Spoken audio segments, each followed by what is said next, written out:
And we are live and worldwide. Welcome back, everyone, to the Thursday night phone tech talk. I should just say tech talk, really, because we're going to be talking about probably a lot more than phones tonight. But of course, if you have phones, questions, and comments, you are welcome to enter them into the chat. I want to say hello to everyone who's already here. Nate and Lisa, I'm glad you came back. I actually did go and see some of your videos, and it looks like your channel is going to, it's already shaping up, so that's awesome. Congratulations on that.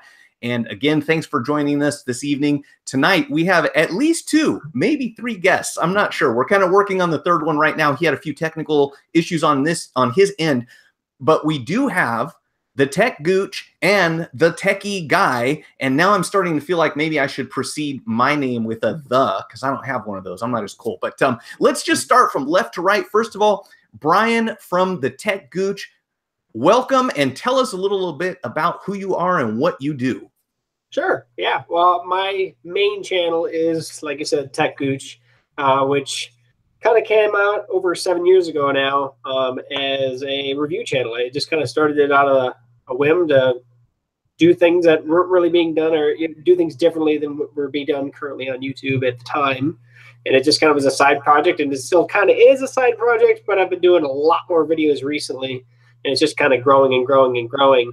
I actually spurred it off. It's actually one of 4 channels that I actually do now. It's my biggest one, but I have 3 other ones. One that I started a couple years ago called Geek Smart, which is actually a spur off directly off of TechGooch, which is now my setup tutorial channel. I just do the reviews mainly on TechGooch or unboxings and stuff like that. And then any kind of setup or anything like that, I do that on Geek Smart. And then I also have Camp Geeks and Bike Geeks, which are my 2 off topic, which do have tech stuff, but I love a lot of different things, including the outdoors. So Okay. yeah, so that's me, I guess, in a nutshell. Is I do a lot of tech videos from all sectors, from smartphones to tablets to, well, stuff you see in the background.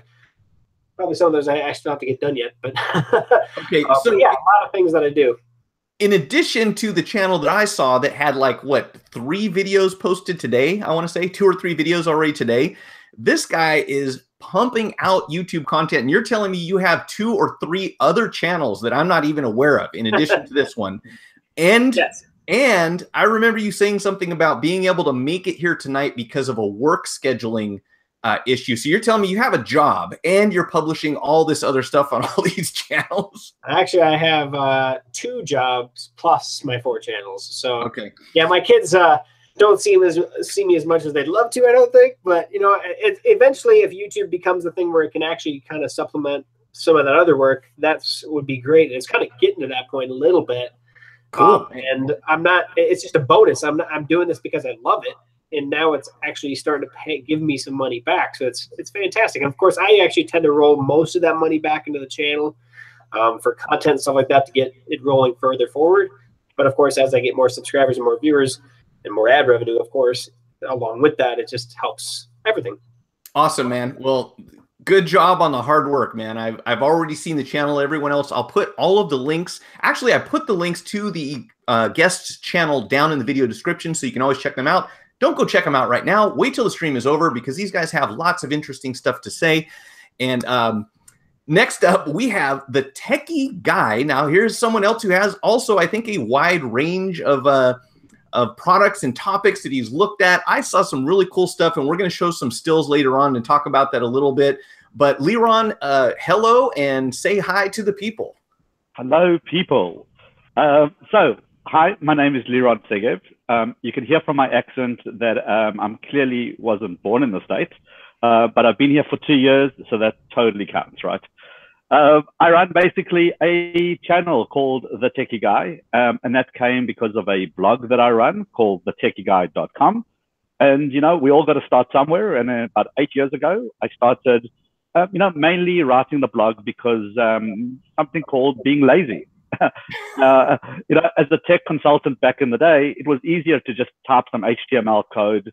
There wasn't such a thing as blogging per se. Knocked a whole bunch of answers out of questions that customers kept on asking. And kind of that developed and grew and started working with a lot of very, very cool brands. I've worked in South Africa, in the US, in the UK. And YouTube obviously has been a big part of it. And taking YouTube quite seriously now and making it quite my mission, and doing some really cool stuff. So from gadgets, tech reviews, you know, the usual, but I'm also trying to kind of look for other cool stuff that you're not going to find everywhere. Especially one of my big focus is tech in cars. Now, I'm a terrible car person, terrible. You know, if something happens to my car, I stop, open the bonnet like everybody else, make sure the engine's still there, and call someone. That's as far as I go. But the tech in the cars has been phenomenal. So I'm kind of looking at a lot of that kind of stuff as well. Because at the end of the day, regular people buy cars, not just the fundies. So kind of that's my vibe. I'm very much about kind of getting into what's cool, what's hot, and let's do this. Hey, you know, that is awesome, man. Let me say, first of all, for anyone who's wondering, a bonnet he's referring to the hood of the car. So obviously, different terms, details. And yes, he is from Texas, and listen to that accent. That's awesome. All that and that great hairdo that looks way cooler than mine, man. I am envious. I think that is probably another great topic that I have not even touched on yet, and that is how technology is being applied to automobiles, really vehicles in general. So we will definitely come back to that if we have time this evening. I do want to jump over to the chat really quick and say hello to everyone who's jumped on. I see we have Revac Tech, and Revac, I want to say that you were probably another channel possibly affiliated with our other guests. I'm trying to get him on here now. I think he's having some technical issues going on, so hopefully we'll have him jump in here pretty soon, the Apple buyer. Also, Beha, good to see you here, man. Thanks for that article. I did read about the Apple battery thing, and I know that it's almost like beating a dead horse at this point, but yes, that is still a thing, and we really have to wait to see what happens. But I got to tell you guys, when it comes to this whole issue with the Apple battery throttling stuff, you know, I've already voiced my opinion on this, but I got to tell you something, man. I picked up an iPhone 8 Plus, and it blew my mind how long this battery lasts compared to my iPhone 7. My iPhone 7 is garbage already, and I've only had it for not even a year, and the battery's already trash. It's amazing how fast these things degrade. Anyways, I got sidetracked there. What's up, Johnny Chang? Good to see you again. And Carl, glad to see you here as well. And also, Beha, you should definitely be a mod by now. I don't know why you're not, but I am going to make you one. And now Beha is also a mod. So let's go back to our agenda here. Guys, there were some things that, you know, when I'm doing a live stream by myself, I get to see the comments, but, you know, obviously most of the conversation is me talking and talking and talking. I really want to hear what other people have to say. So I would love to hear if you're, you know, kind of keeping up on this. And if you aren't, you know, it's really, there's not a lot of research that we have to do. I guess it's all speculation at this point. But what do you guys think about the possibility of Apple discontinuing the iPhone 10 or X, whichever you prefer, and whether or not there will be an iPhone SE 2? And is that something that we really would like to see? Well, I think the iPhone SE 2 would, it all depends. I mean, there are still a lot of people that like that smaller form factor, and I think that's a big thing. And whether or not, I mean, when I had my iPhone 5, was the last one of the ones that I had that smaller form factor, the iPhone 5. And when I had that, I loved it. It fit in the front of my hand very, very well. And it worked for what I wanted it to do. Of course, when I got the iPhone 6 Plus, that's what I upgraded to. That was a mind-blowing experience almost. I actually had an iPhone 5 and an iPad mini. And when I got the 6 Plus, I no longer used my mini anymore. It just stopped being used. And then I upgraded to the big iPad. I went back to the big iPad, actually. But the iPhone SE 2, I think, makes sense if they do it in a way that it fits that niche of people that want that smaller form factor. They don't want the phablet. They don't want the big tab design. But the iPhone 10, which is the phone that I personally use, I don't see them going away from that type of design. I see them slightly changing it and altering it a little bit. But I think going away from the home button was the best thing they did, in my opinion, because I love it without the home button, and I love the OLED display. And there's not a whole lot of things that I don't like about it. I'm not one of the people that hate the notch at the top. It doesn't bother me at all, actually. Now, I will say that I wish the notch was maybe slightly smaller so that I could actually see the battery percentage, because I'm one of the guys that likes to see the percentage rather than just a level. However, I will say that my battery does last all day, and I tend to look at the battery level less because there isn't a percentage there. So that's my 2 cents on the topic. But I think that they're going to be just making more designs of the home buttonless design, I guess. Okay. You know, the thing was that, hold on a second. I've got the Apple buyer kind of chiming in. Liron, were you going to say something? Yeah, but you're not going to like it. Okay. Hey, I don't have to like it. And by the way, guys, we certainly don't have to agree on anything. That's what I love about opinions. We all have one. And, you know, it's funny because I kind of got called out last week for saying, oh, well, you know, you just want everybody to get along. No. Everyone can fight until the end of the, you know, as long as you want. My whole thing about the Apple versus Android, or I like the notch or I don't like the notch, or whatever it is, whatever side you take, that's fine. I only want to remind people that what we should always keep in mind is that these manufacturers should continue to be responsible to us, the consumers, the people that are paying for this stuff. So if you sign up for Team Apple, that's fine, but let's make sure we hold them accountable for giving us what we want and giving them value for our dollars. And I feel the same way towards Samsung or any other manufacturer. But beyond that, we can have fanboy fights all night. That's fine. That's not a problem. Well, since you've opened that floodgate, look, for me, I've never been an Apple person, full stop. So feel free to boo in the comments now. But the whole thing for me is that I have a problem with Apple. And my main problem with Apple is the way that they make you think you've got all this amazing freedom, but it's like, you know, it's like Ford said, you can have any car as any color as long as it's black. So Apple has got a way, and there are geniuses, not brilliant, but geniuses in the way that they launch products. That you're holding your Apple, I don't know, your iPhone 6 in your hand. It is the best thing in the world. They announce the 7. You instantly look down at your hand and you go, this is a piece of crap. And then the same thing, rinse and repeat with 7, 8, 9, 10. It's always like that, where every time you think you've got the most amazing phone, and you've got the most amazing features, and look, this Apple product is superb. They announce the next version, and somehow your phone instantly translates into, wow, this is so old. So they're absolute geniuses. I've got to give them that. But for me personally, I like variety. I like the options to change my phone if I want to. Oh, we have someone joining in, I think. Oh, I was going to say, that would sound kind of weird. We have echo here, people. Brian, what's going on? No, I don't think it's Brian's phone. I think, no, Brian's back. Brian's cool. Okay, huh. Okay. Because he was going off for a second there. Anyways. All right, cool. So, yeah, so, I mean, the whole thing about phone, yeah, I came back from CES in Las Vegas now, and I was looking to see what's changing, kind of what's the next evolution. And what I've seen is that we've pretty much there is more of the same. It's bigger, faster, smarter, but it's not revolutionary. It's an evolution, right? So you had a certain size screen, now it's a bigger screen. You had a certain size processor, now it's a faster processor. But it's not revolutionary. It's nothing that went away and thought, geez, wow, this is absolutely incredible. I think phones are getting to that point where they're virtually the same these days. In the respect that they all have a touchscreen and they all are the same, roughly the same size. And do you think that there's anything to the idea that a lot of people say that, well, everyone else is basically copying Apple's design? Well, I think everyone's copying everyone. And realistically, behind the scenes, Samsung manufactures Apple's screen, and Qualcomm manufactures the processors.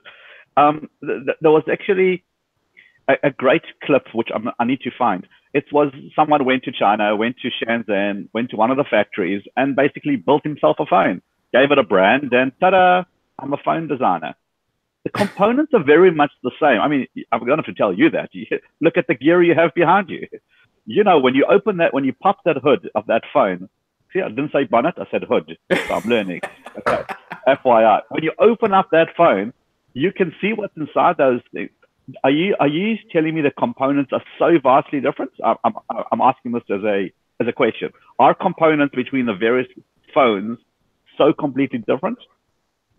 Right. No, absolutely not. And in fact, you know, when it comes down to it, if we look at a company like Apple, and I try to do this as objectively as I possibly can, as you mentioned, many of the components inside the phone are made by Samsung, Qualcomm, you know, a number of other manufacturers. But the thing about it is that, you know, I consider Apple more of a concept design phone assembler. You know, they certainly take technology from other companies, whether they acquire it, they buy it, you know, they acquire a company and take what they want, kind of like Google does. You know, they buy a company like Motorola, they take all the patents that they want, and then they sell the company back to Lenovo and leave them with nothing. And Apple has done, obviously, something right, because they have plenty of people buying their products. And beyond having this incredible level of customer loyalty, and yeah. I don't know how, you know, almost to the point where you could call it a cult. You know, people really stand behind the products, and they're very loyal to that company. You know, beyond that, they've also done a very good job at saying, okay, we want this company's this, we want this company's this, we want this idea here, and then we put it all into a package. And while they don't necessarily really invent anything, they do combine a lot of different components that people want. So you know, we really can't say that that's not, you know, they're not doing a good job of that. And by all means, I try my best to treat everyone equal. I like Apple, I like Android. I think they all leave quite a bit to be desired by the customers. Honestly, my preferred platform for the longest time was Windows. I loved Windows phones, but we saw what happened to them. They're gone. So that's not even an option anymore for the most part. But if I had to choose between the two, man, it's like, you know, do you want freedom or do you want security? Because you get one with Android and one with Apple. And I kind of want both. You know, that's what I'm saying is I want to sit back and say, okay, you guys did this right, you guys did this right, but here's what you both should be working on right now. And that's making, you know, giving your customers the whole package and not just half of it. Well, in which case, then BlackBerry is your man. So I just did a review of the BlackBerry Key One. So as you know, it's the BlackBerry body, it's kind of BlackBerry technology, but it runs full native Android. The difference is that security is baked into the hardware. Security is kind of done there from the hardware level, kind of going into the software level. And I must tell you, that phone lasted 2 to 3 days of continuous use, no problem. Those battery life was unreal, to a point where I no longer carried the charger with me wherever I went. No kidding. It was mind-blowing. The usability was insane. It's something that I've always been a BlackBerry supporter. Obviously, they've had their ups and many downs, and other downs, but they've never been out. They've always been in QNX. They've been in cars. They've been in medical. They've been in all sort of security kind of related technology. But when it comes to their phone, did they screw this up? Absolutely. Did they miss the whole thing about how people want apps and not just work thing? Absolutely. But their tech that they've got in that Key One is incredible. And I don't know if you guys have had a chance to kind of look at that phone, but I did a video on that. It blew up like nobody's business. People, and what I loved was the comments of people were saying, wow, I've never grown up with a phone with a keyboard. I didn't realize this was quite a cool thing. Now for us, it seems a bit weird if you didn't grow up with with a keyboard. But sometimes you just got to give something else another bash. Have a third one.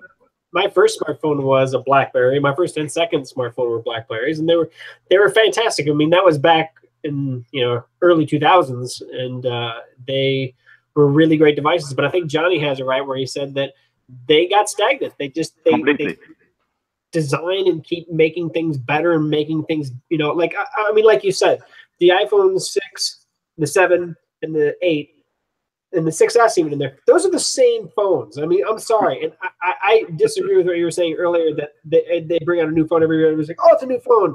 The 6 all the way to the 8, they're basically the same phones with upgraded components inside, and that's exactly how I saw them. Yes, I had the 6 Plus, and I had the 6S Plus, and I had the 7 Plus, and then I skipped the 8 and went to the 10. But the 10 was the first new design that I've ever had since the 6 Plus, and which is why I was like, no, I'll pay the extra couple $100 just because I want something that feels fresh in my hand. And I think that's exactly what happened to BlackBerry. They didn't make something that was fresh, and now they're finally realizing that.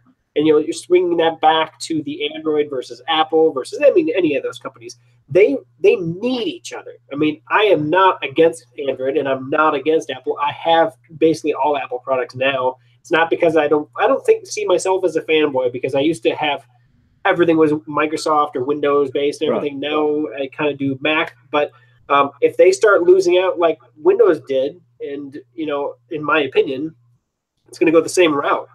But that's why Android and iPhone currently, both those platforms, one makes a better phone. Well, now the other one's got to catch back up, and then and it just kind of goes back and forth. And that competition in the marketplace is the best thing for both of those companies, and it's just going to be better for the consumer as well. So.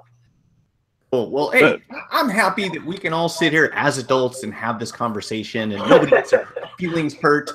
And in the meantime, we have our third guest. Congratulations. I'm glad that you made it on. I don't know what it is about Google Hangouts. We've had all sorts of challenges here, and it's kind of one of the reasons that I've been doing this by myself because I don't want to bring anyone on and have stuff not work. So I think we got it worked out. Everyone, please welcome the Apple buyer, and by all means, jump on here and tell us a little bit about your channel.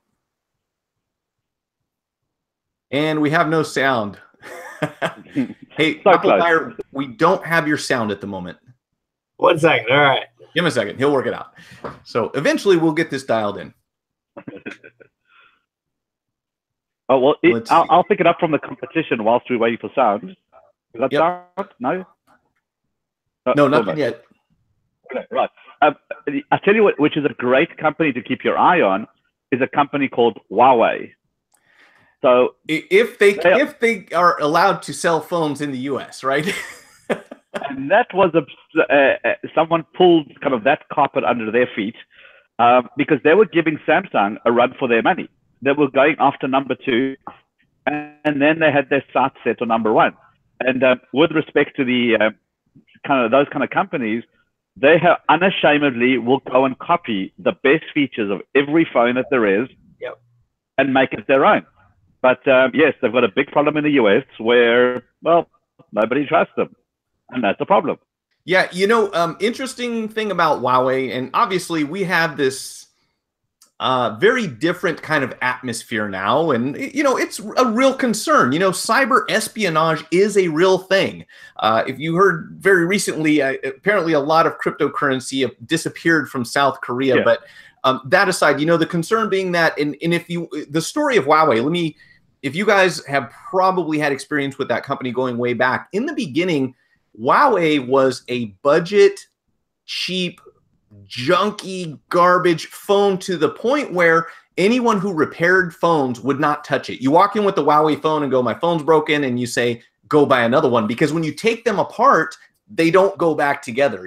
Other problems start to develop. Now, I give them credit. They have stepped up their game. The quality has gone way up.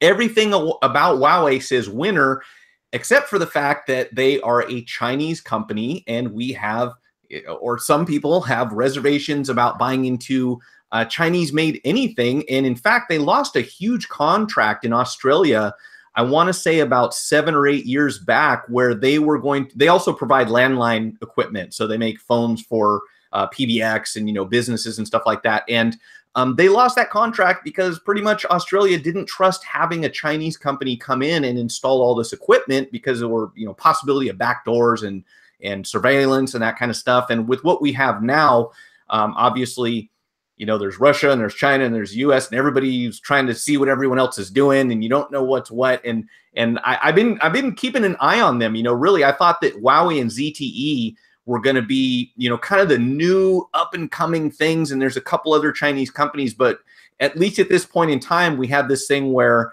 AT&T just recently decided they won't be carrying the Huawei line. So obviously that's going to hurt them and their stockholders, I would imagine. But I agree, you know, Huawei has got a lot to offer. Yeah.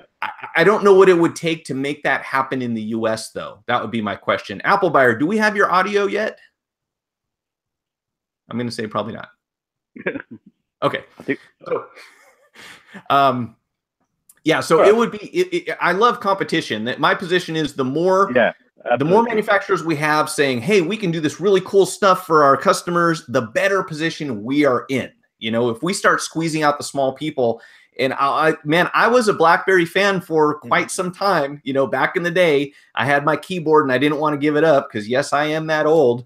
And, you know, going to a touchscreen, I really struggled. Honestly, I struggled with a lot of phones that had small screens until voice to text became a thing. Now I am the laziest person in the world. Text this person, you know, and if someone's in public and hears me, I don't care. Yeah, but you don't have my problem. You see, when I talk to my phone, it says, don't understand. Don't understand. Yeah, well, that's the other thing. I always wondered how the accents would be a factor for that. Terrible. You speak to Siri, Siri does not like you at all. Yeah, well, Siri doesn't really like me, and I think I speak relatively clearly, but Google seems to be able to pick it up pretty well, so I've added the Google Voice stuff to my iPhone. So like I said, I try to take the best from every manufacturer and make something work. I've got a comment in your chat there saying the Apple buyer wants me to tell you that he's so angry that it's Mike's problem. Well, I don't, you know, I'm really bummed too. I hope that he can get it worked out and we can have him on. I wish I had some good advice to get it working right now. And maybe in the future, I'll start doing a test run.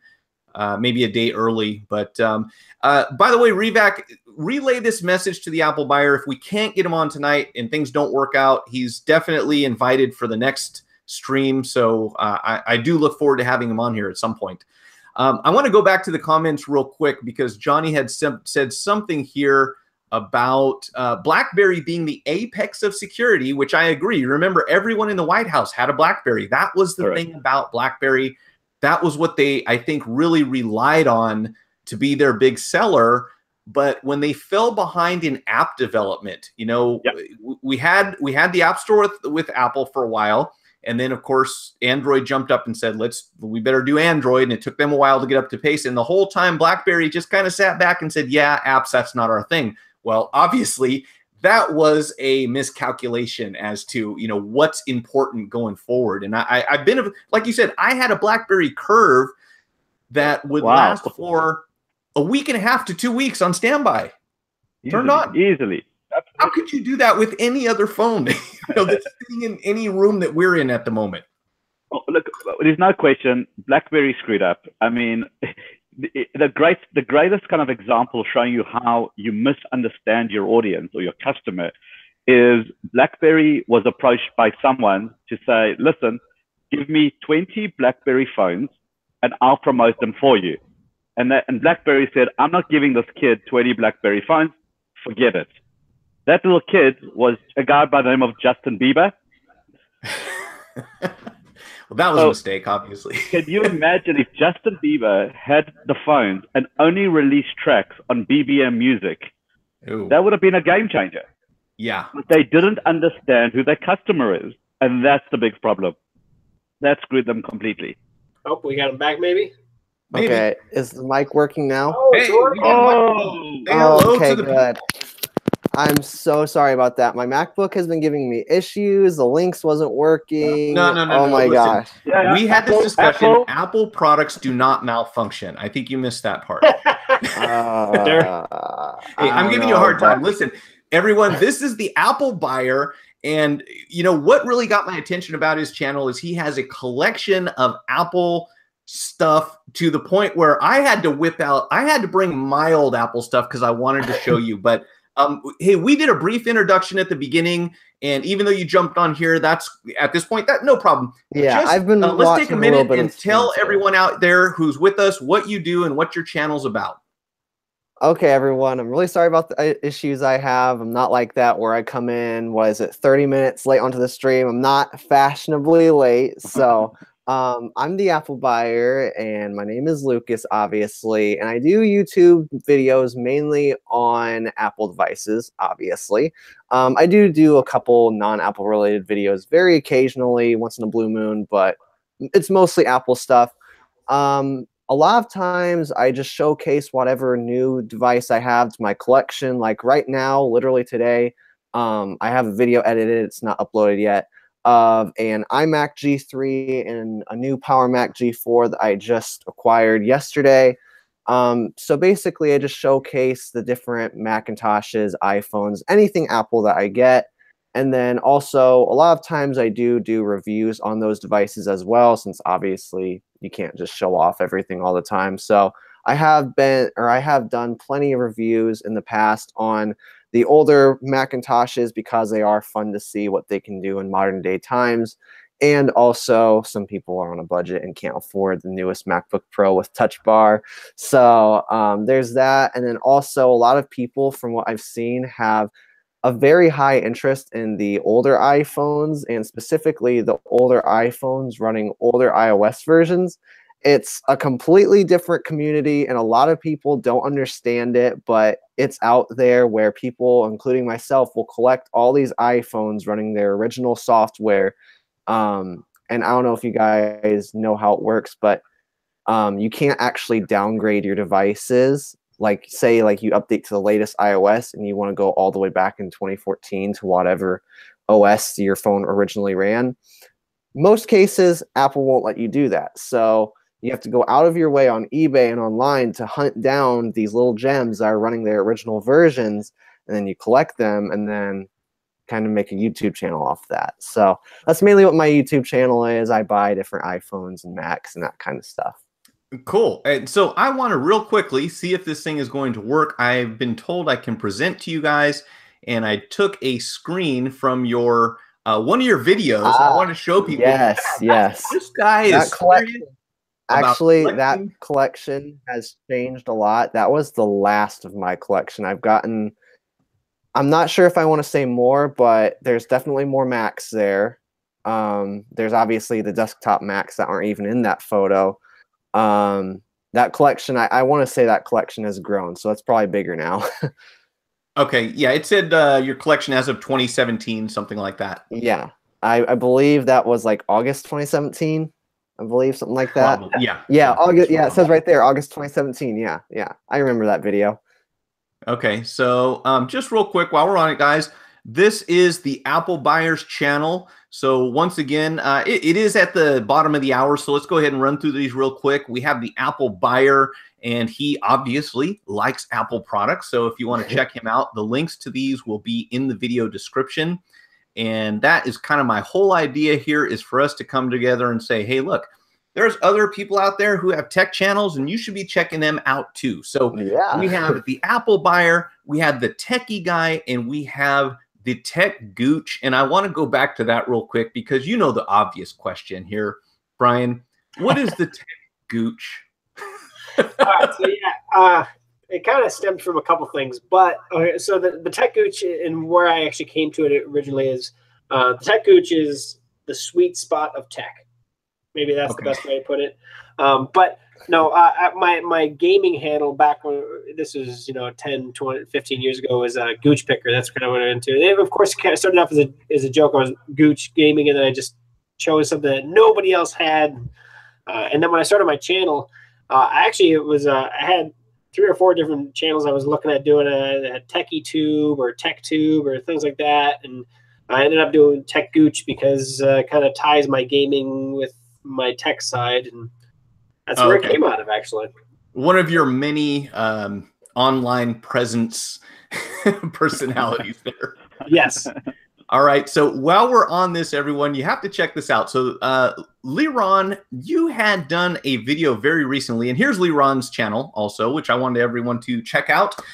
It is the Techie Guy, but it's actually Liron Segev. So when you type in something like the Techie Guy, there are multiple results that come up. You can get his link directly in the video description. And also check this out. This I thought was very interesting, and I really love the title of the video. It is Get Away from the Screen with the Razor Turbo Jets heel-mounted motorized skates for adults and kids.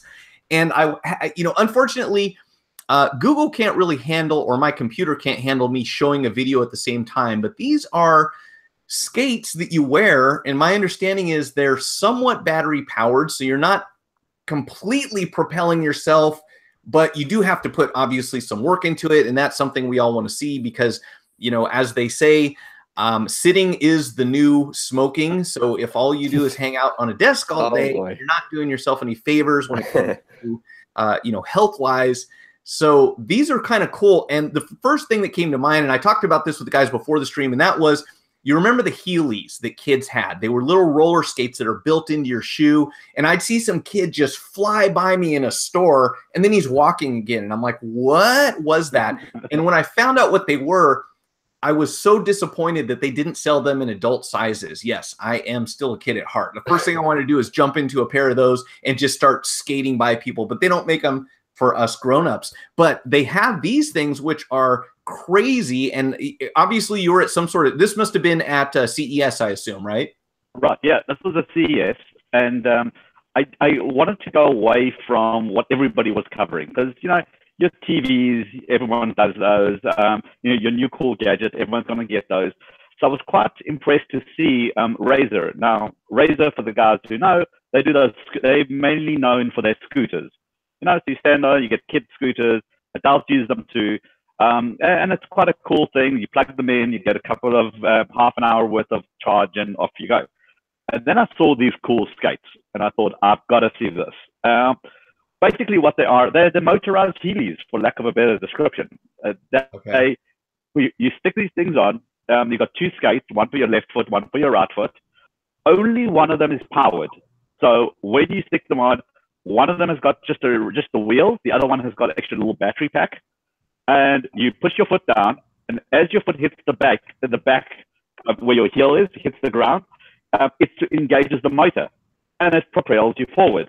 But if you want to walk, you simply step forward and off you go. So the cool thing is, it's for kids, obviously, but I must be honest, I'm a big guy, and it was no problem to ride those. I was just about to ask you, how was your first experience on these things? Was it successful? Because look, I would like to say yes, but left foot, right foot coordination was you have to get the idea of that you got to keep your body rigid, and once you get that, then the rest is easy. So okay, because I gotta tell you, man, when the hoverboard things came out, the ones that you or backwards on fire, yeah, I just about broke my arm on that thing because I was told how to get on, but no one really told me how to get off. And when you try to step off of those things, if you don't know what you're doing, your foot goes out this way, and then next thing you know, hello floor. So that was the last time I got on that thing. Well, so that's what's cool about these skates. Is that the skaters, you can basically, when you're done skating, you simply walk like you normally would walk with shoes on. Okay. So if you're feeling unbalanced, you simply step on your toes, and it disengages the motor instantly. You're cool. That's awesome. Hey, so real quick, since we're going to move on to a couple more topics here, and we'll go back to the chat in just a second. But Apple Buyer, since you just joined us and you are an Apple enthusiast, I am curious also to hear your opinion on a question we had earlier, and that is kind of the future for handsets. In the short term for this year, there's a lot of talk about Apple discontinuing the iPhone 10 and moving up to whatever the next version of that's going to be. And also something I meant to mention earlier, and that is we saw, a reasonable amount of success with the SE, and they were talking about launching an SE2 that has wireless charging built into the back. I'm not sure how they were going to do that. And at the same time, depending on who you talk to, it's like, yeah, there's not going to be an SE2. And then, yes, there's going to be an SE2 and it's going to have that. What are your feelings? Not so much, I don't think any of us can really predict what's going to happen, but what would you like to see in the next generation of iPhones? And as far as what Apple still has for sale, when September comes. Yeah. All right. Well, first off, I just want to ask something. Are you guys getting any lag from me on my end? Just wondering, like when you hear me, my feedback, do you get any lag from me at all? Slight. It's tolerable Okay. by all means. Okay. I'm getting that issue as well. I know you guys saw me just messing with my Ethernet cord right now. For whatever reason, my MacBook connected to the third network on our house, and it's the worst network. So I'm just gonna plug this into the Ethernet real quick. Really sorry about that. Anyway, to answer your question, basically, first off, the older iPhones. I'm always interested in the older iPhones. I'm definitely predicting to see that the 6S is going to get dropped. Obviously, it's going to be 3 years old in 2018, so it's going to be a 3-year-old phone, and it's going to get discontinued. And the newer iPhones, well, based off of all the rumors I've heard, I would not be surprised if the 10 gets discontinued because they did it with the iPhone 2G, they did it with the iPhone 5, where they did kind of a not a short run, but it wasn't the full like they usually do with all the other iPhones. They also did it with no, they did not do that with the 5C. Never mind about that one. But yeah, they did it with the 2G. They did it with the 5.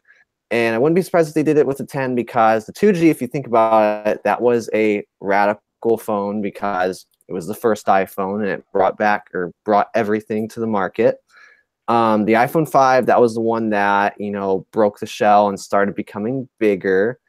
And then the 10, well, they completely redesigned the iPhone. So it's kind of a trend there, and all of them kind of get changed around. So the SC2, I wouldn't be surprised if that one comes out too. That's the one that I'd be looking forward to the most because when the SC did come out, everyone was disappointed saying, oh, well, the SC, it's going to go bye-bye. The SC is just a one-time deal. The whole 4-inch iPhone lineup's going to just go away.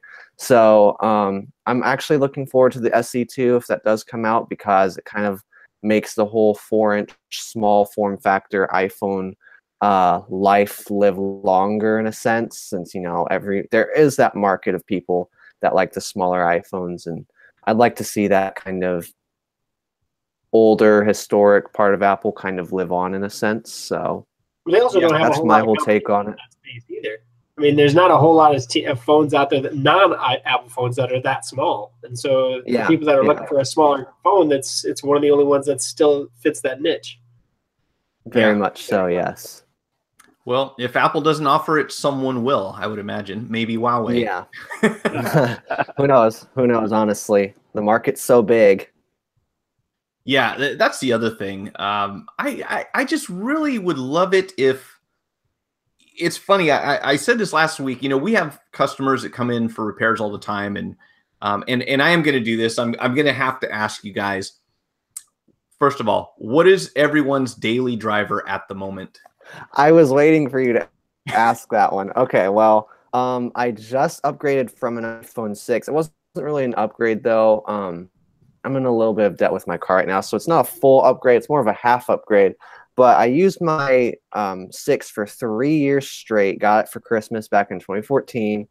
Just finally put it to retirement a week ago. Now I'm using a 6S. So my daily driver is a 6S right now. So that's what I'm using. Okay. Liron?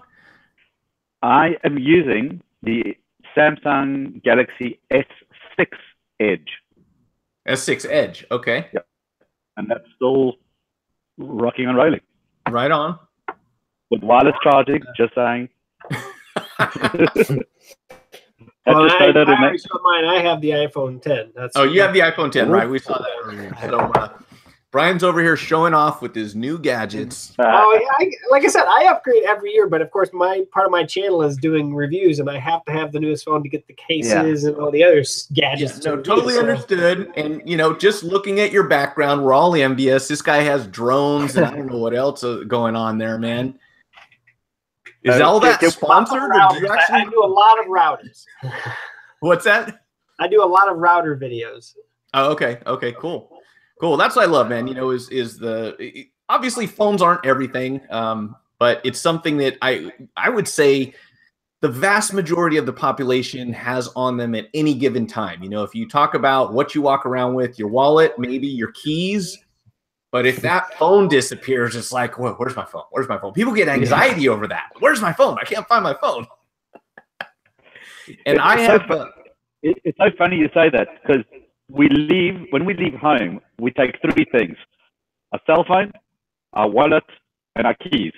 And if you forget any one of those, you literally, your day is ruined.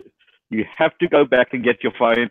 There is no way you can survive an entire day not being contactable. It's an impossibility these days. I can actually say that that's true and not true. I mean, like I said, I have, like my other channels, I do a lot of biking and camping and a lot of outdoor stuff. And when I'm biking, I use my phone to track everything. But when I'm camping, a lot of times it will not be with me. It all depends on what I'm doing. If I'm in a campground, I'll probably have it. But if I'm out backpacking or hiking and stuff, I may not actually have the phone on. Or if it is, I'm in an area where I can't get a signal anyway, so I might as well turn it off to save the battery. So it's a lot of those things. But yeah, normal day-to-day, I agree with you completely. Because if nothing else, this is also your camera. And now you have a good camera with you everywhere you go. And so it's a two-edged sword, right?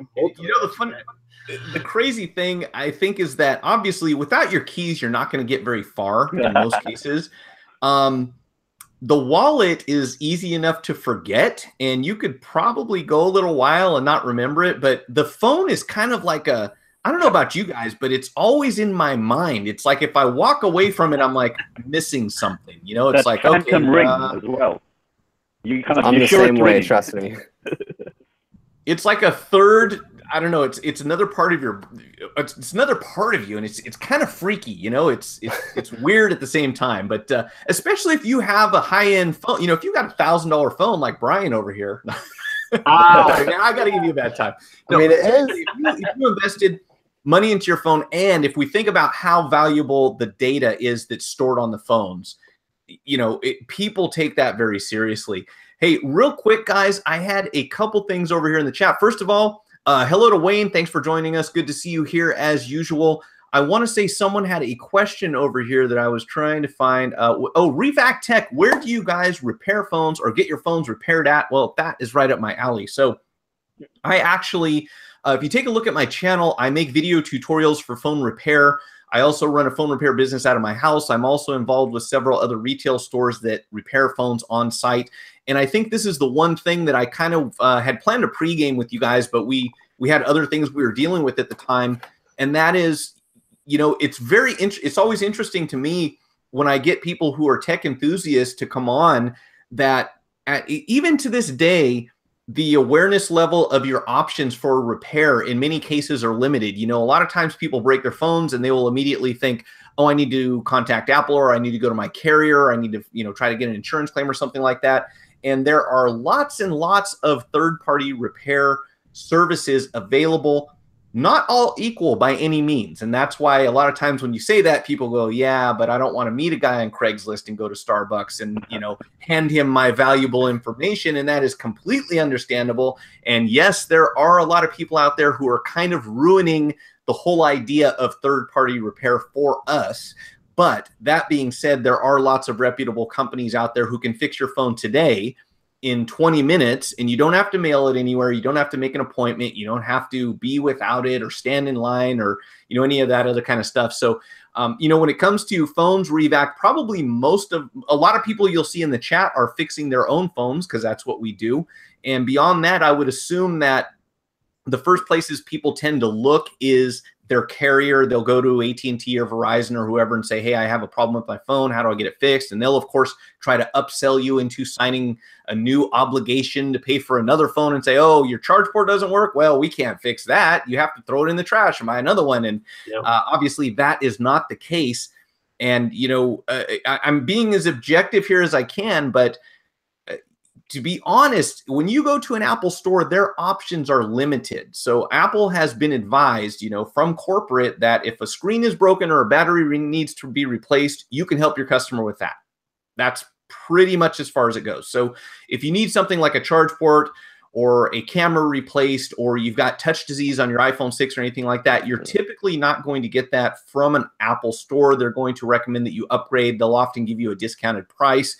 But as we found out in one of my recent videos, they will often Also, replace your phone if it's something like a warranty repair. We turned in an iPhone that was under warranty, got a replacement phone, which was obviously refurbished. It had no home button function. It had no wireless function. There was all sorts of stuff wrong with it. So keep in mind that when you have a phone that's repaired under warranty or replaced by an insurance company of some sort, they cannot give you a brand new phone. That would not allow them to stay in business if that's how they treated their customers. Oh, you have a problem with your car? Well, we'll just replace it. That's not how life works. Okay? I wish.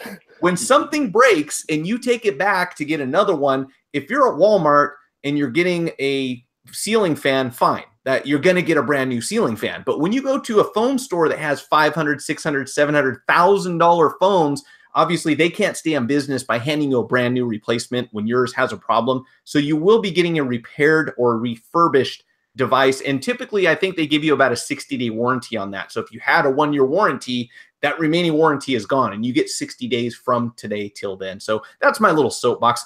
I really want to educate people just so that they know what their options are, not try to sell my services. I'm not saying send your phone to me. I'm just saying take a look at all of your options and make sure you're making the best business decision. Because if someone tries to pass off a refurbished phone and you bought your $1,000 iPhone last week, I don't want a used phone as a replacement. You're putting $400 or $500 on the table and walking away from it and saying, yeah, I'll take someone else's mistake and that's been repaired already with a 60-day warranty. No, that's not okay with me. I'm not going to do that. Let's see. So what did we have here over in the chat? My wife and kids get all the new stuff. I'm sorry, Beha, but that's what you're working so hard for, so that they can have nice stuff. That's the opposite in my household. That's why Brian has to have 4 channels and 2 jobs so that his wife and kids can have the latest, greatest, right? This is true. Oh, man. Let's see. Has anyone in that chat recall one scandal caused by a computer repair that leaked private pictures from a Hong Kong celebrity who brought his MacBook to repair? I don't remember that. I do remember the whole, what was that thing called when all the iCloud stuff got leaked? Something gate. It was another gate, I'm sure. I don't remember one about I know Hong what you're Kong. talking about. I don't remember what it's called, though. Yeah, it was basically a phishing scam. So a lot of celebrities got those little recovery emails that said, there's a problem with your Apple account. Make sure, punch in your secret answer to your word. And then the guy on the other end, or guys or people or whoever, use that to hack into their accounts and publish a whole bunch of private photos, which is, one, I'm kind of glad I'm not a celebrity. And at the same time, I'm not a real, I keep my photos on my phone, on my memory card, and on my computer. I'm not on the cloud. But local storage is always the best storage, in my opinion. Always is. I usually just don't take photos of things that if it gets out, I feel bad about, I guess. Yeah, I understand that argument completely. And at the same time, this is my feeling. Do you want some total stranger that could potentially get into your account, for example, taking a look at your wife and your kids or anything else? You know what I mean? Argument like as well, like I have Amazon Echo speakers, throughout my entire house. Actually, I have Google Homes and Amazon Echoes in almost every room, so I can have it do and control my smart home devices and everything like that. And you have a lot of people that think the exact same way. Do you want somebody to be able to hack into them and be able to listen in on you? And it's like, well, enjoy listening in on me, I guess. I don't have anything right to say that I'm trying to hide. But I understand exactly where you're coming from. I don't want people listening into me, of course not. And I don't want people breaking into my phone to see my pictures. But then again, I don't take risky photos, I guess. And even the photos I have of my wife or my kids aren't. I mean, they shouldn't be seeing them, but it's not something where they can hold me ransom for them, I guess. Right. Well, it's certainly not something that I'm not prolific or famous or wealthy enough to really worry about being blackmailed. But I'm just saying, if you are in one of those positions, you really have to be aware that anything that you say nowadays, and we've seen this on Facebook and Twitter and everywhere else, whenever you publish something on the internet, it is permanent. You can go back and delete it, but that record of what you did or said is always there. So imagine taking that one step further to the point where anything you say or do in your house is also a permanent record somewhere that someone could come back and say, oh, Brian, we know that you, whatever, some silly thing taken out of context. Oh, of course. Joking about me. Yep, absolutely. And I just think it's kind of creepy. But, it's in politics, right? Oh, you said this back 20 years ago. Exactly. Yeah. So you'll never become governor because you made a joke that was not, not considered politically correct at that time, even though you're joking with people at the, it was a joke. Doesn't matter. It's actually sad that you bring that up. I remember there's this other YouTuber named Review Tech USA. I don't know if any of you guys watch him at all or if you've even heard of him. He basically does like tech news, gaming news especially. And I watch him and I remember this one story. And basically this guy, he was like an upcoming developer. He was about to get into some big corporation. I couldn't tell you what corporation it was, but it was a big corporation, lots of money for him to make. He gave up his entire life, sold off his car, his house, all of his belongings to go move to California. He basically lived on the East Coast to go move to California, free trip and everything, covered by the corporation he was about to work for. And he's going to start, making a living off of them and, making games for them. And some person that didn't like him went back on like his old forum posts where he actually like years ago trash talked that company. And they showed it to the company. Corporate suicide. Yeah. And then they were like, because you said this X amount of years ago, guess what? We're not hiring you. Bye. And the guy was like screwed over completely. So that just kind of like made me remember that whole story and how I heard that.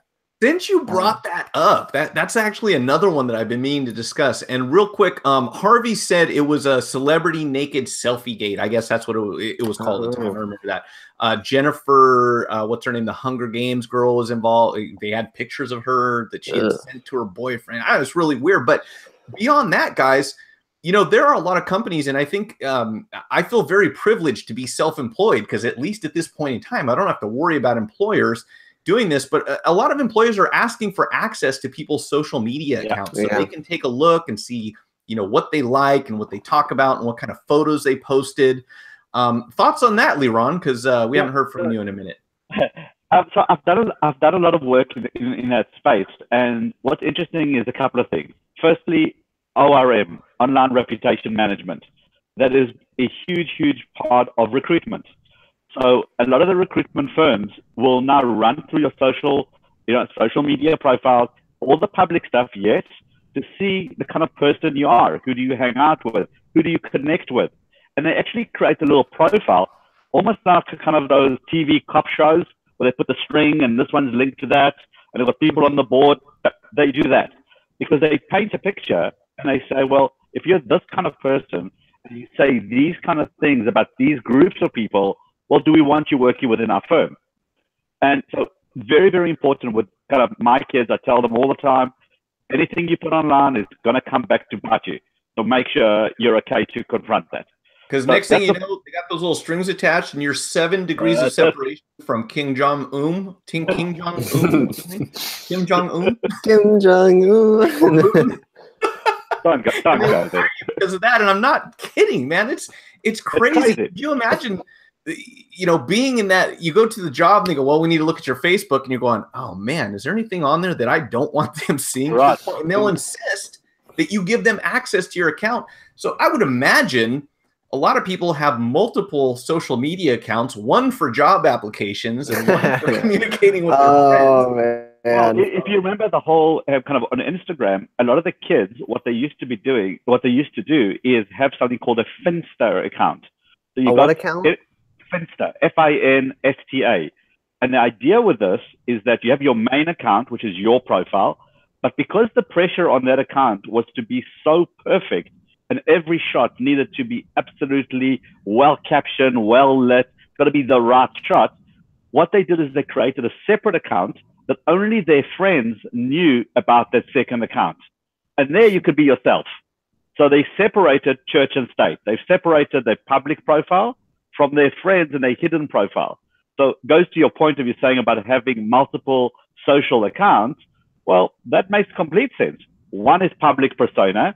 And if you think about it, guys, all of us who run YouTube channels, well, all our stuff's out there.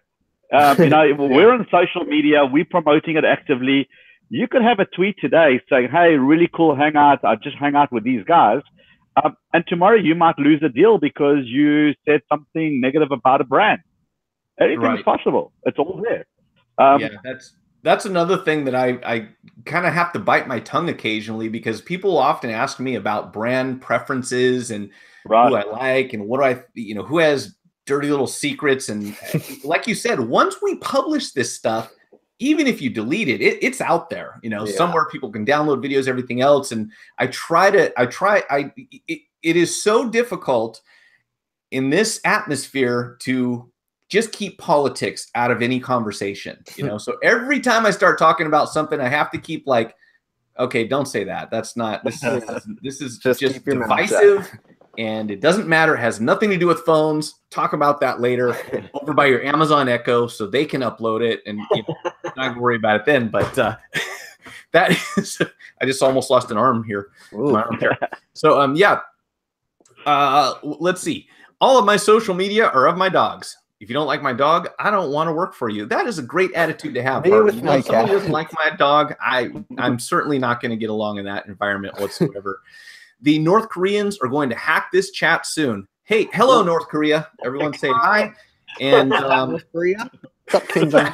Do you have to show your Facebook profile, Tech for Your Needs? Yeah, this is the thing. Apparently, and I'm not speaking from experience because I haven't had this happen to me yet, but my understanding is that there are quite a few companies out there who, when you apply for a job, which we know now there's no such thing as a job application, you pretty much go online and handle everything from there.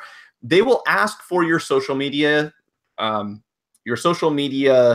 page or whatever pages you might have, and you have to, in some cases, basically invite them to become a friend so that they have access to any information that you don't have publicly available, which I am so deep in, nobody can see any of my stuff from Facebook anymore that people are like, does this guy even have a page? Because I just feel like it's weird to me that people can go and lurk in your images and everything else that you do. I don't know. I'm not into it. But apparently some companies will say, yeah, if you don't give us access to your accounts and we want to know that this is your legitimate account, then you don't get the job. Well, so no laws. But even worse, there was a case recently where the applicant for this particular position had to log into their account on that work computer that they had set up there. And he had to actually go through his DMs and his PM messages, because they were saying that, well, that's the person you really are. Their excuse was that he was going to be heading some top secret, kind of very sensitive, I suppose, less secret, but more sensitive information. And they needed to get a whole understanding of the personality. So they try to do it in a sensitive way. But I'm sorry, if somebody says, give me your username and password, well, that's already crossing those lines which you shouldn't be asked for that.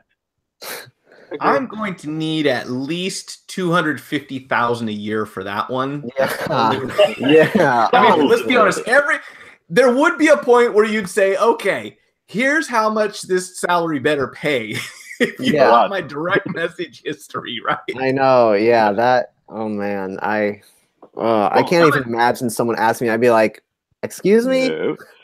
Well, don't forget, when you come into the country, at one stage they were asking you to show them your phone, to show them your PC, to switch everything on, to make sure that everything was, first of all, was working. But they wanted to go through your stuff. And if you remember, one of the big problems with Face ID that people were complaining about was that, well, an immigration officer can literally hold your own phone to your own face and unlock it, as opposed to before forcing you to use your thumbprint or put in your PIN. I'm interested in the implications behind this stuff, but what I found interesting is that when it comes to biometric passwords, so if you use anything like a fingerprint or you use facial recognition or anything like that, as you mentioned, it's not only easy enough for them to say, give me your hand and put it on the phone. But my understanding is that it is actually legal, whereas coercing someone to give up their password is a different thing altogether. So you can't hold someone under duress and say, give us your password, or else they can basically say, no, I'm not going to give you my password. But legally, they can say, "Give me your thumb." They can put it on the phone and unlock it. You know, Wow. which has some very interesting implications when it comes to civil liberties and, you know, just rights, at least as far as Americans go. And I don't want to dig too deep into that subject, but I think it's very interesting that, you know, passwords are a different thing because you keep that in, you know, in your brain basically, but your thumbprint, your retinal scan, your Face ID, all that stuff is right there. So if we want it, give it to us. And, you know, crazy. Hey guys, real quick, I do want to kind of reintroduce you to anyone who's just joining, and I also want to pose a question to all of you. We're after 7 o'clock already. I typically schedule this for an hour. We certainly have people in the chat. I am absolutely having a great time. Is everyone okay with continuing, or if anyone has to drop out, you have other things to do, I totally understand. Actually, I do have to pick up one of my coworkers soon. He doesn't have a car, so I can't tell you when I have to leave because he just told me he'd text me when he's done. So I can just stick around until he texts me if that's all right. Yeah, no worries. Absolutely. Okay. All right. Yeah. Thank you very much. When you gotta go, just say, "Hey guys, I gotta go," and we'll give you another plug before you leave. All right. Cool. Brian, you gotta get up early? No more earlier than usual. So he's like, go to bed by midnight anyway, so it doesn't matter to me. I have nothing better to do except for my other 2 jobs, my 4 YouTube channels, and getting some sleep. But hey, I'm in, man. Okay, cool. So Leron, are you okay with hanging out a little longer? You know, 6 hours of sleep's good enough. Okay, cool. And I really, you know, like I said, I plan this for an hour. It often goes longer, but it's usually just me. So all I have to do is say, "Mike, do you want to keep going?" Yeah. Okay, cool. But now I have other people, and I don't want to be inconsiderate if you guys have stuff to get to. So by all means, do that if you have to. So once again, for anyone who is joining us, we have, I think that they only show up on your screen when they're talking. So we have Brian, the TechGooch. We have Leron, the Techie Guy. And we have Lucas, the Apple buyer. And let's see if we can just pull these up. Let me grab your channels real quick and present here while I'm talking so people know what we're talking about. We have the TechGooch, we have the Apple buyer, and we have Gooch is, oh wait, hold on a second. I got confused. That is something else. Also, if I may comment, yep. Is the lag better now because I turned on my dedicated GPU and like I can actually understand you guys now and you're not all blurred out. Hey, that's good. Okay, you're good. All right, cool. All right, that's what was needed to change. I think you definitely have improved. You had a little lag earlier. It was tolerable, but no worries. Okay, so everyone, this is the TechGooch. That's Brian. You've seen him talking already. He's probably one of the hardest working people I've ever seen on YouTube, from what I've been told, and what I've seen, because he's got a video. Did you just publish a video like right now during this chat? Because I think I saw something new pop up there. I mean, what was it? I don't know. The last one put up was just probably a couple hours prior to it. Okay. I'm just giving you a bad time, but man, I got to tell you, Brian is reviewing everything you can possibly imagine on his channel, which is awesome. I would have loved to gone that route, but I think I found something that works for me. We have the Techie Guy. That's Leron right there, and he makes technology simple, which I think we could all use on occasion, some or another. Some could really use some assistance.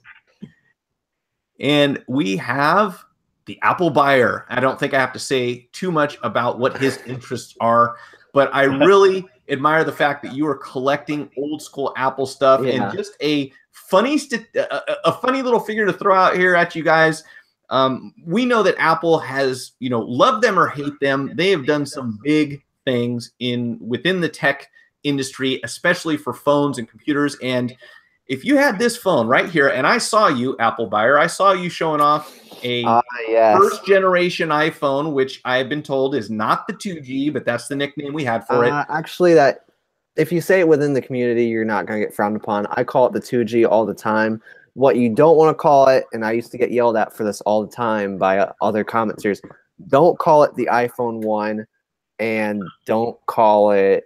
Yeah, just don't call it the iPhone 1. Okay, well, I had an Apple enthusiast call me out and correct me and say it's not the 2G. It is a 2G phone, but it's whatever. You know what I'm talking about. The very first Apple iPhone, I saw one about 6 or 7 years ago sell, not for sale, but sold on eBay, brand new in the package, never opened, 4 gigabytes of storage, just like this one. And it went for $15,000. So, oh my gosh, if you collect Apple devices and you're able to, and you predict that something will be iconic, like maybe the iPhone 10, you keep that thing brand new in the box, and you might be able to make out, or maybe your descendants will sometime in the future. I also just wanted to show you my next project. This is a 160 gig. Oh. iPod. I can't even remember which generation it is. That is the 6th generation. Okay, this is going to get a solid state, or it's going to get an upgrade. I think it's a solid state drive you can put into these now. You can either put incredible amounts of storage. So that's going to be one of my projects coming up. Nice. I got this old school dude here. Like I said, I'm only showing off because you have all those phones on your channel. And I thought, okay, here's someone who can appreciate this. I appreciate it all. Trust me. So where are we on the chat? Let's see. I don't know what that means. Someone's calling me. Okay, guys. So I had a couple other things lined up. By all means, chime in if you have anything on your mind that you think people want to hear about. But my question. The Apple buyer, real quick. If you actually go on my channel when you get time later, I think my very first video is a original Apple Macintosh Classic. Oh, really? The very first video I did. I still have it.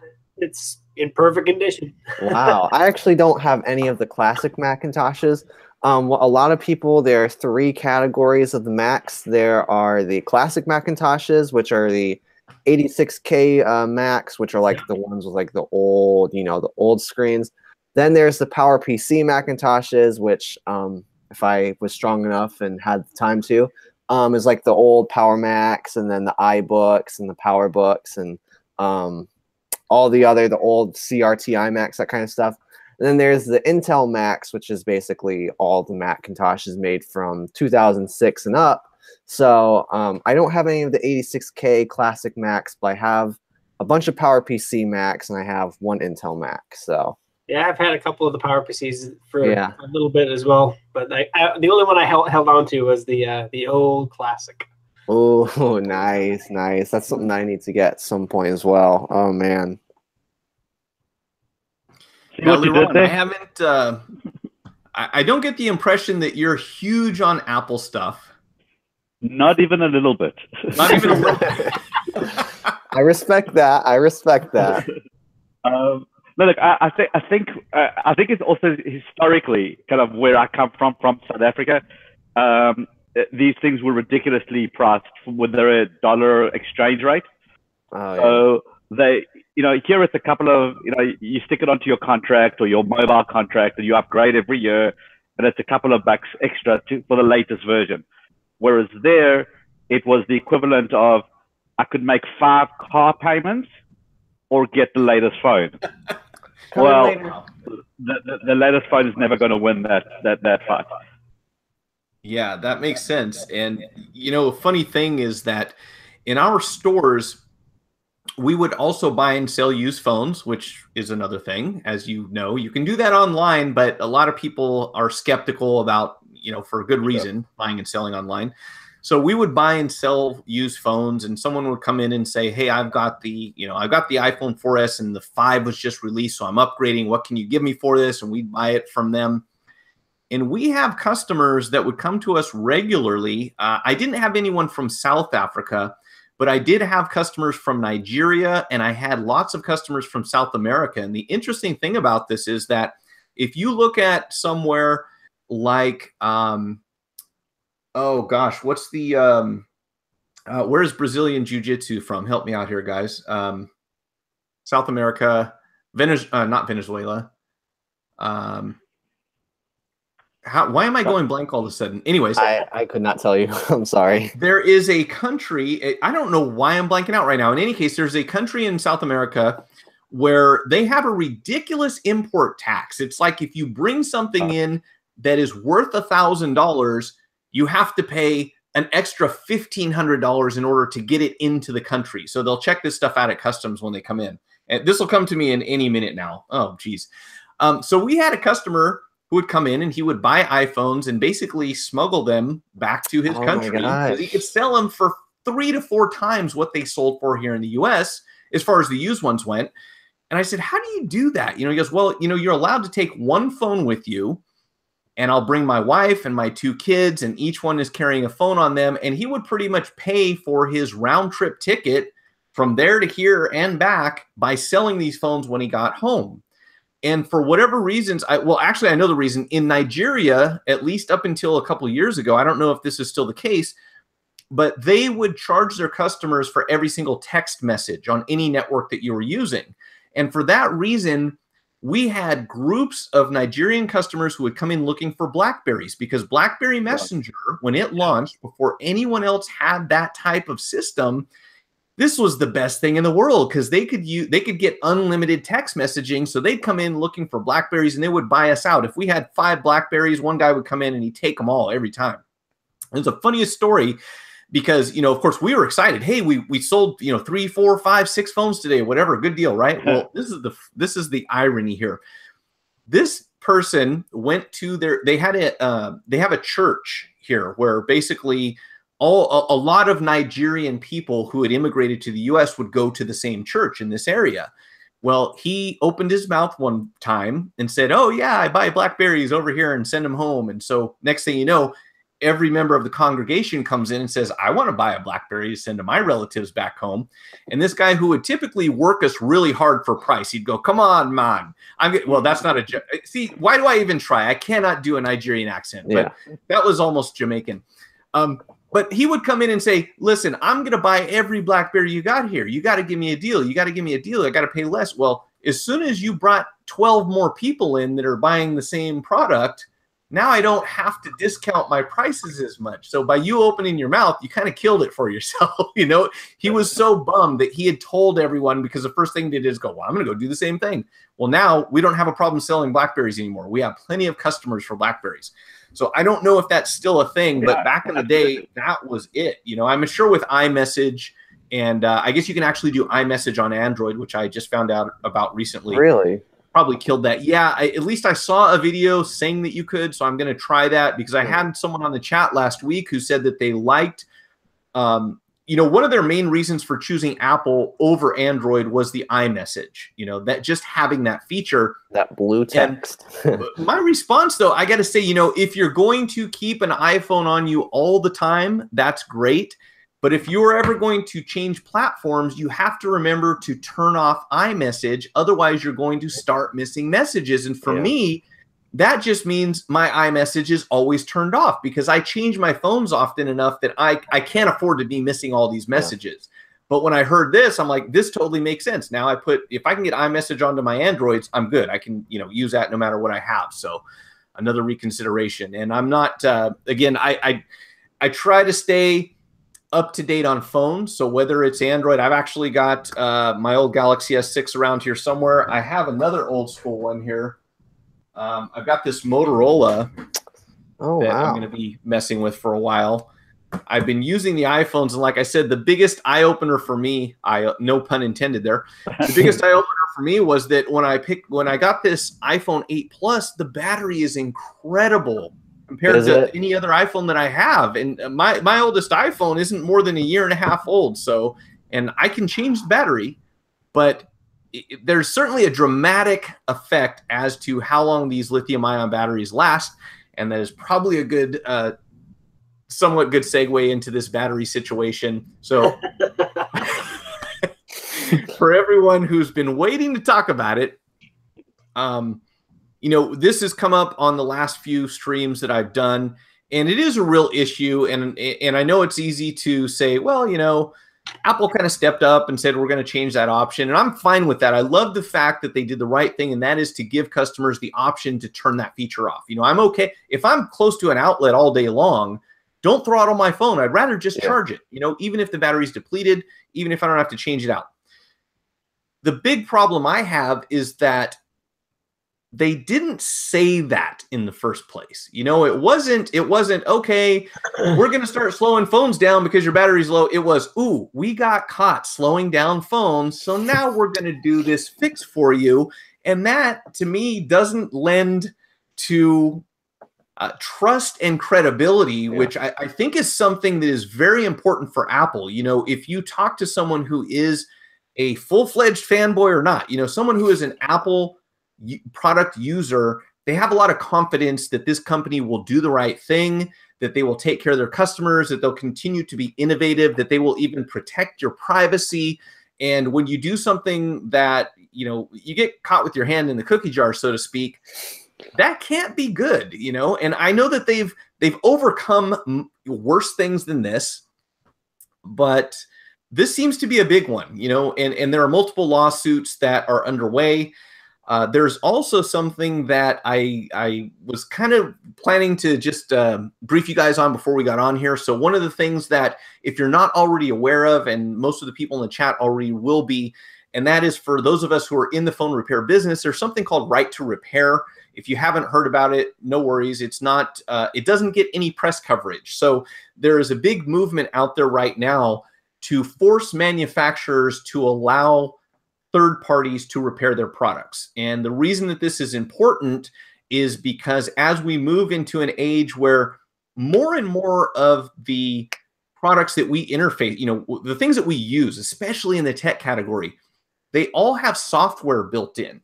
And much of this software is used kind of as a shield to hide behind and say, well, we can't tell anybody how this stuff works. And they're, you know, because proprietary information, and we don't want Chinese hackers, and, you know, a number of other different reasons that say that we have to be very secretive about what we do. And it's not just Apple by any means. You know, Google, try to figure out Google's algorithm, or, you know, talk to anyone who's there, and they're not going to tell you anything. And they have to protect that information. And it goes beyond phones. You know, two of the biggest arguments we have right now are for medical equipment and farming equipment, because these industries are facing the same challenge we do. And that is, if someone has a $250,000 tractor and it's time to do harvest, and the manufacturer says, well, we can't tell you how to fix it, and you need to have the right software to get into this thing, make an appointment, we'll see when we can get to you. That's not going to help the farmer who's out there saying, I need to get this stuff into, you know, wherever it goes from field to table now. You know, I can't wait for that. And they're kind of holding people hostage by using this, you know, DMC and all these other legislations that have come to light. So there's a movement that, hey, Brian, you taking off, man? No worries. Oh, yeah. Did I just go on a little too much? No, you're fine. You're completely fine. All right, no, guys, feel free to interrupt me. So as soon as I start talking about right to repair, these guys are bailing. No, I understand you guys have stuff to do. Not a problem whatsoever, and I will pick up on that. So it looks like Liron and Brian, you taking off? Not yet. I got a few more minutes yet. Yeah, I got some time left myself. Okay. So have a great day. Nice to meet you. Thanks, guys, for well, no worries. Listen, we can come back to me. I'm going to be here, so let's concentrate on you guys. Guys, I'm out. Thank you very much for having me. I'll see you guys online. All right, sounds good. All right. Sounds good. Thanks for joining us. Thanks. Have a great night. Good, guys. Bye. All right, see ya. All right, so and then 3 remained. Ooh. Yeah, I mean, to touch on where you were going with the battery issue for right now, that Apple's. And I think exactly what you said, that the issue isn't the fact that they were throttling. The issue is that they put that software update that started the throttling and didn't tell anybody about it. You know, you could argue all day whether they had the right intentions or wrong intentions, or the intentions to cover their ass, basically, or the intentions were to make things run all day. You know, at the end of the day, I look at it from my own perspective and my own usage, and I would probably have that button flipped on. I would rather have all-day battery than having a phone that runs at 100% performance all the time, because I don't really push the phone probably even close to its limits. However, them doing what they did is completely wrong, and I, you know, of course, I'm all behind them doing the ability for you switching it on and off yourself. And they're trying to make amends. I understand that. But yes, I agree with the, you know, that definitely tarnished their image a little bit. What else have they done that you don't know about. And of course, it's Apple. It's a secretive culture. Everything, they don't want you to know everything about it. And that's just how they operate. And, you know, of course, you're fairly comfortable with it. If the phone works, it works, and it works well, then you're probably not going to question it. But of course, when people are having these issues with their phones like they are, then you're going to start questioning it. So I think, you know, hopefully that you only see things this fix it. And what I really don't want it to become, and you know, I've read a lot of articles about people saying this is a step in the wrong direction for Apple because now they're going to become out more like Android. I don't think that. But you know, I like the fact that they're giving you options. But I don't want them to give me, you know, I still want them to keep it as secure and as they always have. So yeah, it's that which way is the right way to do it, right? Yeah. Well, I can relate to this whole topic because a couple months ago, I used to use an iPhone 5S. I tried living with it for about a month, maybe 2 months, but probably a month at max, if I'm correct. It was like back in August, and it was a used phone. It was my stepdad's iPhone 5S originally, and it was passed down to my stepbrother. Then it was passed down to my sister, and then she stopped using it, and I was like, hey, I'm going to just try to live with it, see what happens. And so obviously the phone was pretty run down. I gave the phone to a friend, and he uses it because he needs an iPhone. So it still works even to this day. But when I lived with it and I, you know, temporarily moved away from my 6, the battery on that phone was horrendous. If I'm correct, there was only like out of the 100% that the battery was made to have, only like probably 60% of it was still working. So it was a really worn out battery. It overheated all the time. I remember the final day that I used it, it died, and I was trying to record a video for a YouTube video. And I was like, I can't take this anymore. I can't take having a phone that lasts for 2 hours at max. And I feel like that update, because they that throttling thing that they did, the rumor has it they added that feature all the way back in like iOS 10.2. So like November last year is when they added that into the iPhones. And I feel like that did kind of help my 5S in a sense, because I do remember always complaining to people, oh, the new update killed this iPhone. I remember when this iPhone was amazing, but now this iPhone is a literal potato. They murdered the 5S. And I feel like part of me saying that has to do because they throttled the absolute crap out of it because the battery was worn out because it died really fast.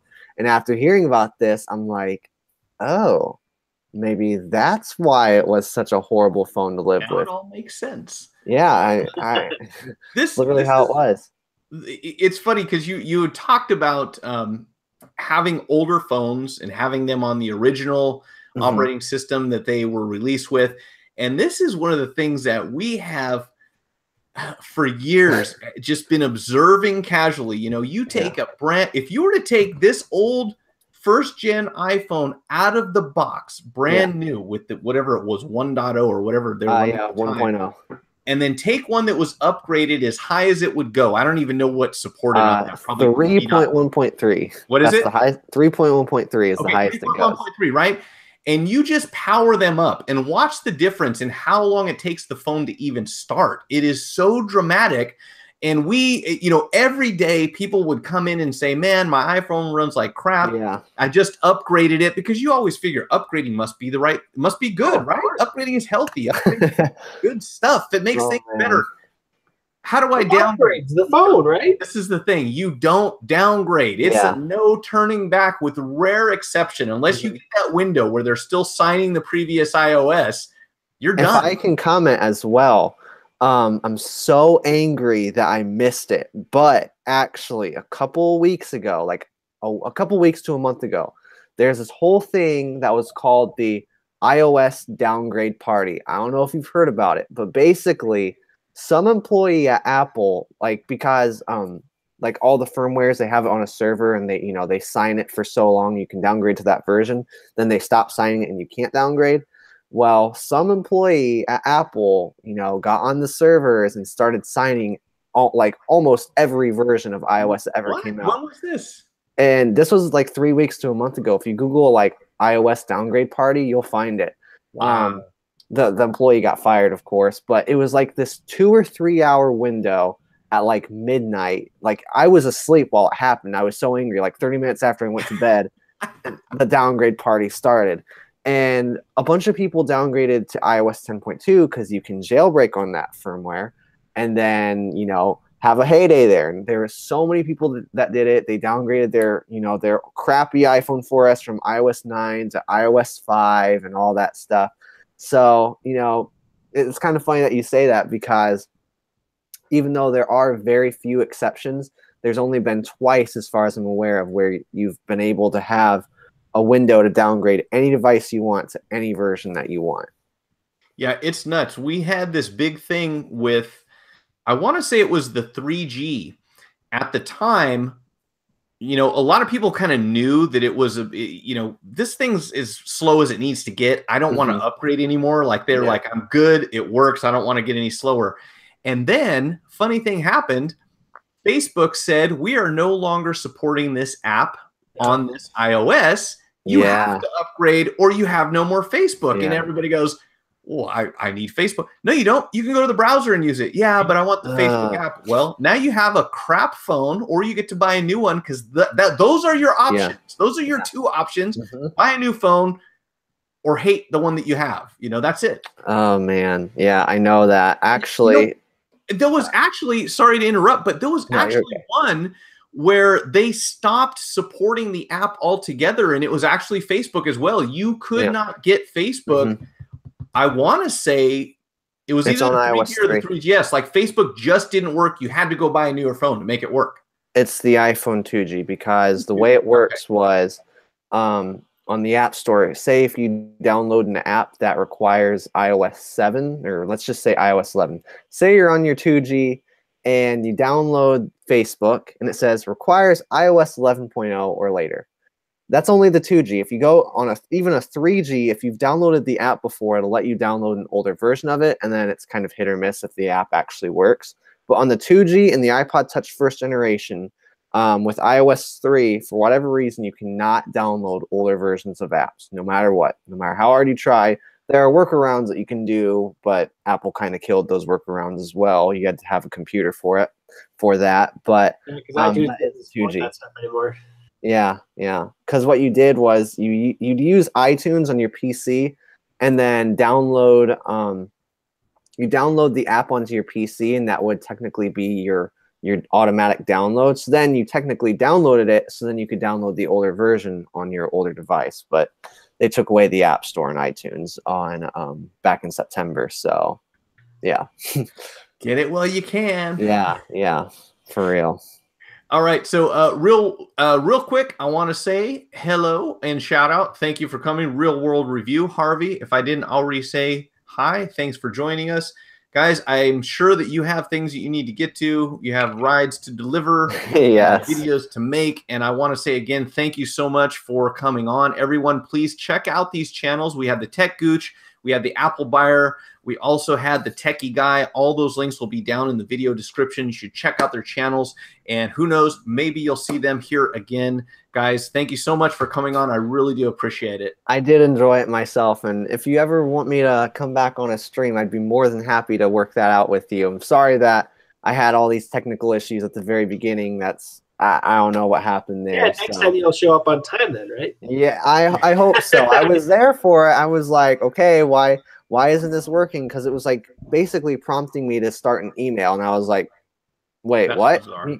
Yeah, I don't know. It was telling me, like, you know how the draft thing comes up? It was like that.